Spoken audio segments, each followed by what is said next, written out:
kenaikan PBB P2 saya batalkan.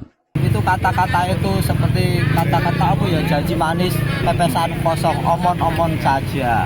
Kan itu statement dari Pak Sudewo, apapun jangan dipercaya karena sudah ada buktinya. Meski Bupati batalkan kenaikan PBB, Aliansi Masyarakat Pati Bersatu akan tetap demo. Target Sudewo lengser.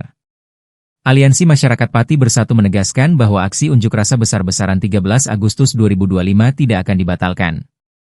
Mereka tidak akan melunak sekalipun Bupati Sudewo baru saja menyatakan membatalkan kebijakan penyesuaian nilai jual objek pajak, NJOP, yang berdampak pada kenaikan tarif pajak bumi dan bangunan perdesaan dan perkotaan, PBB P2, hingga 250%.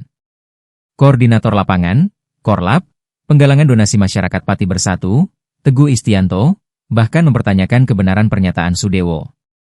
Apakah memang benar? Suratnya mana?